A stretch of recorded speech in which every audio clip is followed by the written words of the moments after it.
રાધે રાધે. જય શ્રી કૃષ્ણ. આજનો આ સંદેશ ખૂબ જ પ્રેરણાદાયી છે.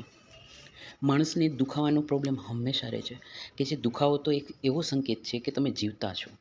કારણ કે મરેલા માણસોને ક્યારેય હાથ પગ માથું ક્યારેય કાંઈ દુખતું નથી, તો તમે જીવિત છો. બરાબર. હવે એક જીવનમાં જ્યારે સમસ્યા આવે છે તો માણસ મૂંઝાઈ જાય છે અને એકદમ મગજ અપસેટ કરીને બેસી જાય છે. ક્યારેક ઓવર થિંકિંગમાં પણ ચાલ્યા જાય છે, પણ સમસ્યાનો સામનો નથી કરતા.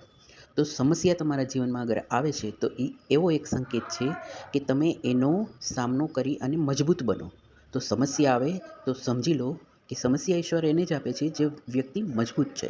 અને સંબંધ એ જેની સાથે સારા છે કે ખરાબ છે. ખરાબ સંબંધો તમને કંઈક પણ શીખાડીને જશે અને સારા સંબંધો હશે તો નિભાવીને જશે. માટે સંબંધ કોઈની સાથે સારા અથવા ખરાબ કોઈ પણ પ્રકારના હોય તો એ એવો એક સંકેત છે કે તમે એકલા નથી.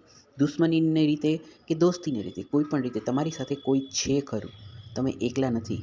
કારણ કે જેના કોઈ દોસ્ત અથવા દુશ્મન કોઈ પણ ન હોય તો એ માણસનું જીવન સીધી લીટીમાં કઈ રીતે જાય. કારણ કે સીધી લીટી મતલબ ડૉક્ટર પણ સોરી કહી દે છે.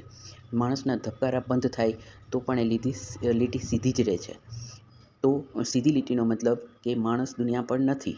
તો સંબંધમાં સારા નરસા તમામને નિભાવવાનો ભગવાન આપણને શીખવે છે અને તારણ કાઢવામાં આપણી લાઈફ પણ ચાલી જાય છે. છેલ્લે ખબર પડે છે કોણ આપણું કોણ બીજાનું, પણ એમાં એટલા અટવાડીને રાખે જે માણસ કાંઈ પણ ન કરે, સવારે ઉઠે, ખાય પીએ, કોઈ દુશ્મન નથી, કાંઈ નથી, તો તમારી જિંદગી નહીં જાય.